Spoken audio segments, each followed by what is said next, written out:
Gálatas 3. Ó Gálatas insensatos! Quem os enfeitiçou?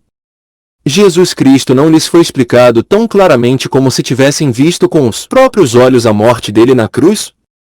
Deixem-me perguntar apenas uma coisa: vocês receberam o Espírito porque obedeceram à lei ou porque creram na mensagem que ouviram? Será que perderam o juízo? Tendo começado no Espírito, por que agora procuram tornar-se perfeitos por seus próprios esforços? Será que foi à toa que passaram por tantos sofrimentos? É claro que não foi à toa. Volto a perguntar: acaso aquele que lhes deu o Espírito e realizou milagres entre vocês agiu assim porque vocês obedeceram à lei ou porque creram na mensagem que ouviram? Da mesma forma, Abraão creu em Deus, e assim foi considerado justo. Logo, os verdadeiros filhos de Abraão são aqueles que creem. As Escrituras previram esse tempo em que Deus declararia os gentios justos por meio da fé. Ele anunciou essas boas novas a Abraão há muito tempo, quando disse: todas as nações da terra serão abençoadas por seu intermédio. Portanto, todos os que creem participam da mesma bênção que Abraão recebeu por crer.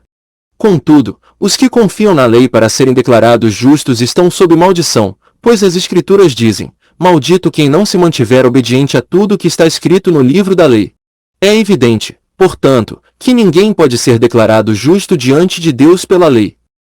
Pois as Escrituras dizem: o justo viverá pela fé. A lei, porém, não é baseada na fé, pois diz: quem obedece à lei viverá por ela.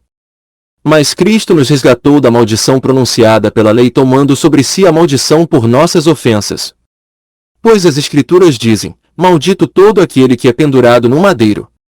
Por meio de Cristo Jesus, os gentios foram abençoados com a mesma bênção de Abraão, para que recebêssemos, pela fé, o Espírito prometido.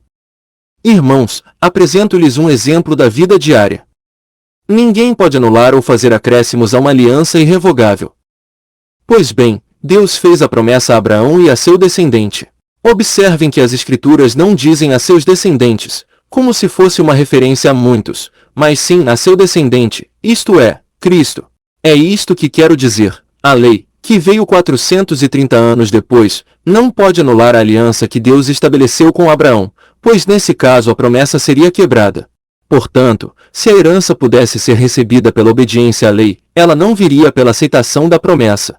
No entanto, Deus, em sua bondade, a concedeu a Abraão como promessa. Qual era, então, o propósito da lei? Ela foi acrescentada à promessa para mostrar às pessoas seus pecados. Mas a lei deveria durar apenas até a vinda do descendente prometido. Por meio de anjos, a lei foi entregue a um mediador. Um mediador, porém, só é necessário quando dois ou mais precisam chegar a um acordo, e Deus é um só. Existe, portanto, algum conflito entre a lei e as promessas de Deus? De maneira nenhuma. Se a lei fosse capaz de nos conceder nova vida, seríamos declarados justos pela obediência a ela.